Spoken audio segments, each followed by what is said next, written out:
כבוד הרבנים, אורחים נכבדים.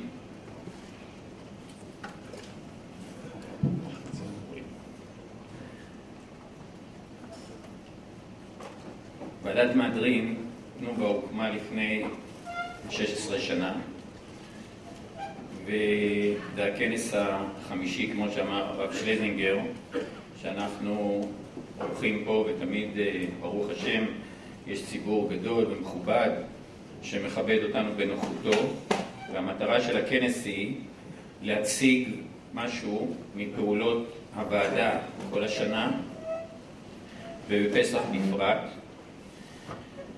ואני חושב שייחודה ושבחה של ועדת מהדרין זה שהיא מקדישה מעט ליחצנות, ליחסי ציבור ולפאר את מעמדה ושמה, ויותר עוסקת בעשייה.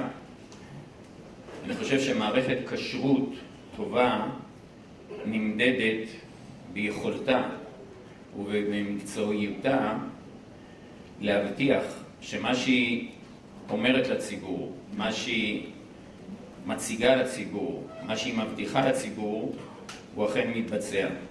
ובאמת, הדבר הזה, כדי שבאמת לא יהיה פער בין מה שמבטיחים ואומרים, בין מה שמציגים לציבור, לבין מה שבאמת נעשה בפועל, לזה צריך להשקיע הרבה מאוד מאמצים, הרבה מאוד מקצועיות, הרבה מאוד מסירות נפש, וברוך השם, אני חושב שזה אחד השבחים של ועדת מהדרין, שהפער הזה הוא לא קיים, ואם יש פער אז הוא ממש קטן יחסית למה שנתקלים לפעמים במקומות אחרים.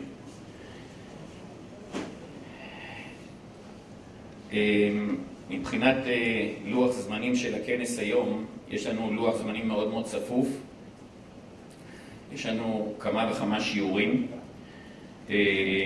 אנחנו מתכבדים לארח היום את הרב מנחם גינק, שהוא ראש מערכת הכשרות של ה-OU, זו מערכת הכשרות הגדולה בעולם, שהגיע במיוחד לכבודנו, לכבוד הכנס. יש לנו קשר ושיתוף פעולה הדוק עם המערכת הכשרות הזאת. כמובן יושבי הראש של ועדת מהדרין, וכמו שאמר הרב שלזינגר, יש לנו פה היום במרכז היום שאלות ותשובות, שאנחנו ישבו פה חברי ועדת מהדרין והשתדלו לענות לציבור. אנחנו ערים ושומעים וקשובים להערות שקיבלנו בשנים עברו, והרבה פעמים לא הספקנו לענות לשאלות, והפעם הקדשנו לזה יותר זמן. אנחנו נתייחס גם לשאלות שלא הספקנו לענות בשנים עברו, וגם לשאלות חדשות שיינתנו היום. הוזכר פה שבסוף הכנס תחולק החוברת בנתיב החלב. שם גם כן יש בערך קרוב נדמה לי 20 שאלות שנשאלו בכנס שנה שעברה, וענינו להם תשובות בתוך מסגרת החוברת הזאת שתחולק בסוף. יהיו אותנו היום עוד אורחים חדשים, כאלה שגם היו בעבר וגם כאלה שלא היו, ובאמת אני מקווה שהכנס הזה יהיה לתועלת ויעשיר את כולנו בידע נוסף ולהכיר קצת יותר את עולם הכשרות בכלל ועולם הכשרות החלב בפרט, ואת פעולתה של מערכת כשרות של ועדת המהדרין. בכמה מילים לגבי הנושא של באמת העבודה שאנחנו עושים לקראת פסח מבחינת כשרות החלב.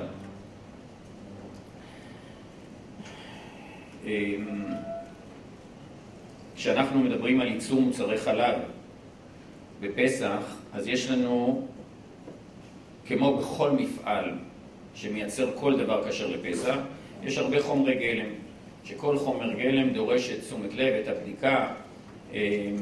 חלק מחומרי הגלם מגיעים מהארץ, חלק גדול גם מגיע מחוץ לארץ, וזה דורש בדיקה והשגחה ופיקוח שבעצם מתחילים חודשים רבים מאוד לפני הפסח, גם הייצור וגם הפיקוח וגם המשא ומתן עם המקומות ובדיקה אם יש אפשרות להביא את חומרי הגלם, אבל זה דבר שהוא פחות או יותר משותף לכל המפעלים. הייחוד של מערכת הכשרות של החלב הוא ההתעסקות והניסיון או האתגר הגדול להשגיח על חלב שמגיע מ-700 רפתות פזורות בכל רחבי הארץ, מצפון הגולן ועד הדרום, ולהביא לכך שבאמת נוכל לכתוב ונוכל לומר שהמוצרים והחלב הם כשרים לפסח למהדרין. זה אתגר גדול וחשוב, במיוחד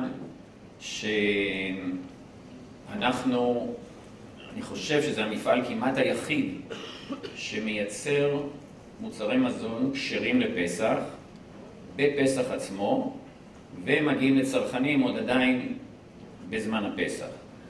וזה כמובן, בדרך כלל אנחנו לא עושים את זה, אף אחד לא מייצר מצות טריות כל יום ימי הפסח, ואנחנו את כל המוצרים מייצרים לפני הפסח, וכמובן זה הרבה יותר קל, כיוון שבפסח איסור חמץ במשהו, והדבר הזה דורש הרבה עבודה.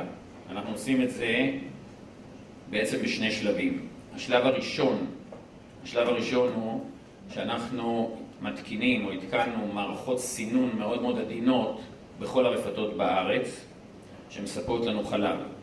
לפני כ10 שנים או 12 שנה היו מחליפים את המזון לפרות, את המזון שהן אוכלות, הפרות והן אוכלות גם דגנים, היו מחליפים אותו כחודש לפני פסח, בין השאר לא בגלל שמישהו חשב שפרה שאוכלת חמץ לפני פסח אז יש איזושהי בעיה עם החלב שלה. כל הבעיה יכולה להיות אם היא אוכלת חמץ בפסח, אבל אם היא אוכלת חמץ לפני פסח אז לא חושב שמישהו חשב שהחלב שלה יהיה לא כשר לפסח. אבל הסיבה שהחליפו את זה חודש לפני זה בגלל שבאותו זמן כבר לא רצו שיסתובב חמץ בתוך הרפת, בגלל שזה היה עלול להיכנס לחלב, ואם זה נכנס לחלב אז בסופו של דבר לא רצו שגם אם זה בטל לפני פסח, אבל עדיין לא רצו שיהיו גרגר חיטה ושעורה בתוך החלב לפני פסח, בוודאי לא בפסח עצמו. ומה שעשינו זה בעצם הצגנו לרפתות רעיון, אמרנו להם תראו בואו תנסו לסנן את כל החלב לפני הפסח, להתקין מערכות סינון מאוד עדינות, למרות שהחלב עובר סינון וניקוי במחלבה, אבל יש שני יתרונות בסינון ברפת. אחד, שהסינון ברפת יכול להיות הרבה יותר עדין מאשר הסינון במחלבה. במחלבה משתמשים בפילטרים גדולים, אבל שיש בהם חורים קטנים, אבל עדיין חורים שרואים אותם. לעומת זה ברפת משתמשים בפילטרים ששמים אותם על המסננים, והפילטרים האלה הם פילטרים עדינים כמו פילטר קפה או פילטר תה, שהם מאוד מאוד עדינים, אז הסינון הרבה יותר משמעותי. דבר שני, שהסינון נעשה מיד סמוך לחליבה, כך שאין מצב שיש בעיה של כבוש, שהחמץ או השעורה או החיטה שנכנסים לחלב נשארים זמן רב לפני שמסננים אותם.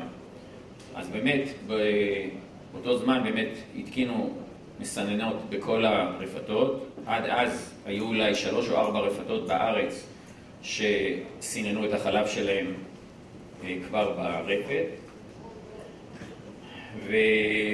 וברוך השם הדבר הזה הביא לשיפור גדול מבחינת הכשרות. לא היה לנו בעיה שהפרות ימשיכו לאכול חמץ חודשיים או חודש לפני פסח שמתחילים לייצר את המוצרים הכשרים לפסח, כיוון שהכל עבר סינון מאוד עדין, ואם היה משהו שנכנס אז הדבר הזה סונן מיד סמוך לחליבה, ככה שאין בעיה. זה הדרך שיהודים בכל הדורות, זה מה שהם עשו לקראת פסח, הם הלכו לרפת ולקחו חלב וסיננו אותו עם איזה בד, וזה בעצם היה החלב הכשר לפסח.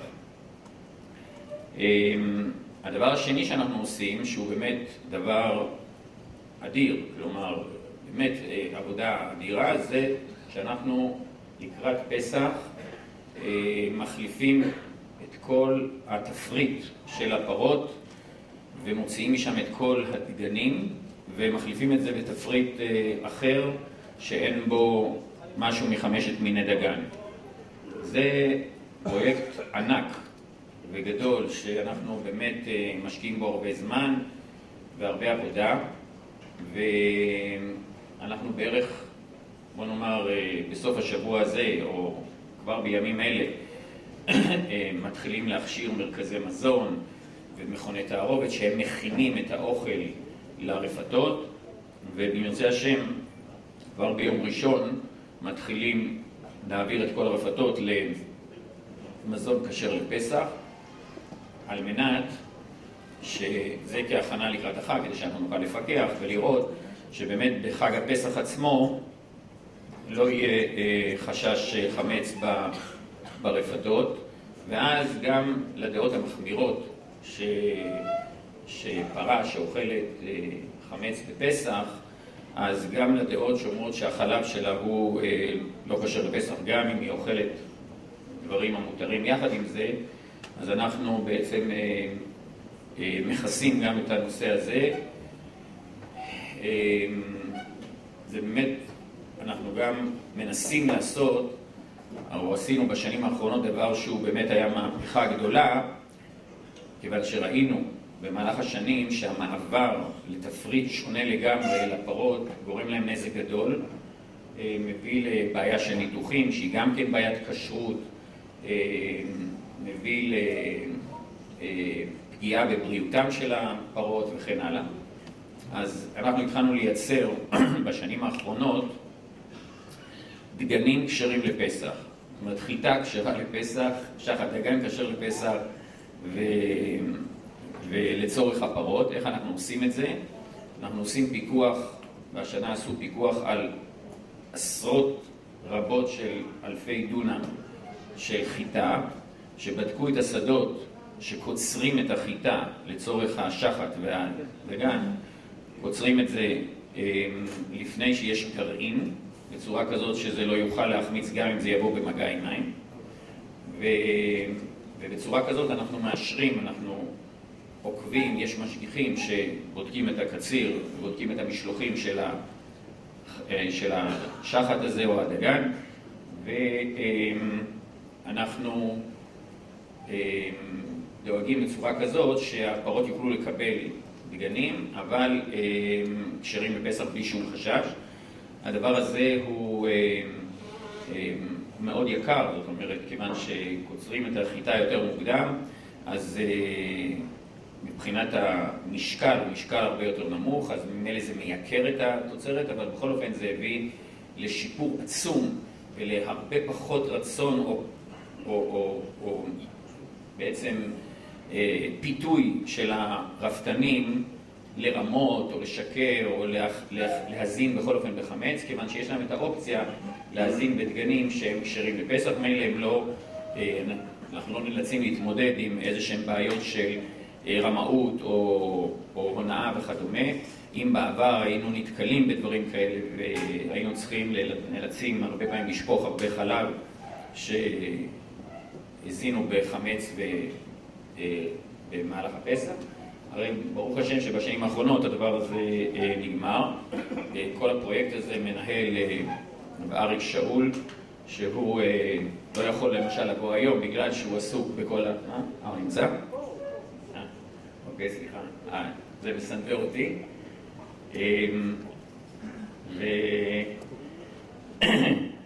ובאמת הוא מקדיש ועושה עבודת קודש משעות מוקדמות בבוקר ועד השעות המאוחרות בלילה, בפיקוח על הרבה מאוד שדות ובארגון כל הנושא של השגחה לקראת חג הפסח. מעבר לזה יש לנו כמובן נושא של הכשרה במחלבות, ברפתות כמובן, וכל זה בעצם מביא אותנו למצב כזה שאנחנו יכולים, ברוך השם, לכתוב שבאמת המוצרים כשרים לפסח למהדרין, למרות שבאמת בעצם גם ועדת מהדרין וגם ועדת שדה החרדי הם לא כותבים את הכיתוב של כשר לפסח ערב פסח, שזה הכיתוב שבעצם הפך להיות הכיתוב שמציין את הכשרות המהודרת לפסח, לא כותבים את זה על מוצרים שמיוצרים בפסח עצמו. בכל אופן, גם המוצרים האלה שמיוצרים בפסח עצמו, שמענו מרבנים גדולים וחשובים שמסכימים שלאור כל הפעילות הזאת שנעשית, גם זה יכול להיות ברמת כשרות מהדרין לפסח. בכל אופן, הכיתוב הזה של כשר לפסח ערב פסח, שהרבה יהודים מקפידים באמת לקנות את המוצרים לפני הפסח, אז מאפשר גם לקנות הרבה מוצרים בכל המועד, כיוון שלפני הפסח לא צריך למלא את כל המקרר בהרבה מוצרי חלב, כיוון שגם בתוך הפסח עצמו אפשר למצוא הרבה מאוד מוצרים, ורוב המוצרים יהיה כתוב בהם כשר לפסח ערב פסח, והם כולם נעשו לפני החג, בצורה כזאת שגם מי שמחמיר ומקפיד על העניין הזה יוכל לקחת בחג הפסח. יש לנו עוד עניין אחד, יש עוד עניין אחד שהתחדש השנה, מעבר למוצרים חדשים שיש לנו, וזה, יש לנו מחלבה חדשה. נכון להיום, לפני הרבה שנים, הירושלמים פה יודעים שהיה פה מחלבת ירושלים. חבל שעשו אותה. מה? חבל שעשו אותה. הייתה מחלבת ירושלים, והייתה מחלבה גם בחיפה, והיה מחלבה בתל אביב, ויש מחלבה גם ברחובות, והיו מחלבות עירוניות, שכל אחד ייצרה את מגוון מוצרי החלב, והיא סיפקה אותם לאזור שלה. חיפה סיפקה לאזור הצפוני, רחובות לאזור הדרומי, תל אביב לאזור המרכז, ירושלים את מוצרי המהדרין והוועדת שדה החרדי, וככה זה היה מסודר בעבר. נכון להיום, כל העסק הזה השתנה, ותנובה יש לה 4 מחלבות, שכל אחד מהם מייצרת מוצרים שייחודיים לה, ומחלק אותם בכל הארץ. לא מייצרים עכשיו קוטג' ב4 מקומות, אלא מייצרים קוטג' רק במחלבת אלון תבור.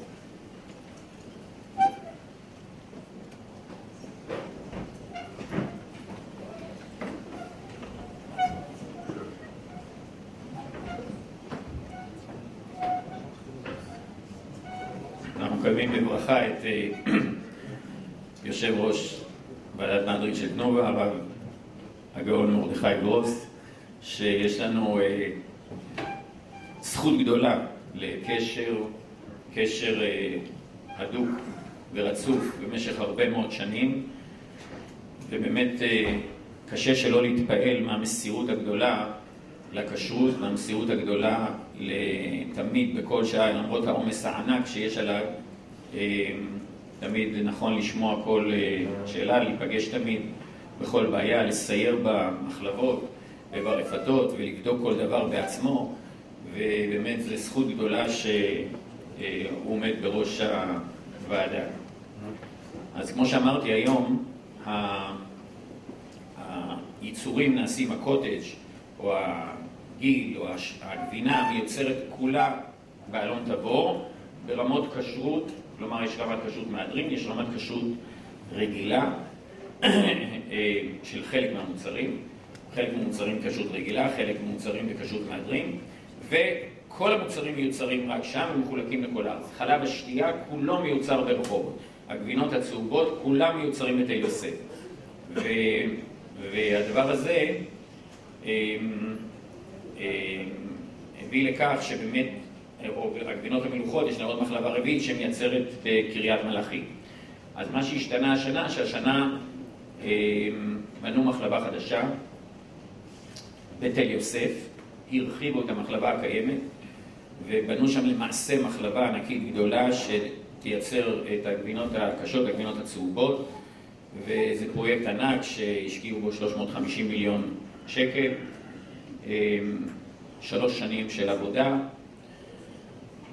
וברוך השם עכשיו זה התחיל לעבוד, וגם שם אנחנו נהנים לא רק רמת טכנולוגיה ואיכות גבוהה ביותר, אלא גם כל ענייני הכשרות שם סודרו על הצד הטוב ביותר.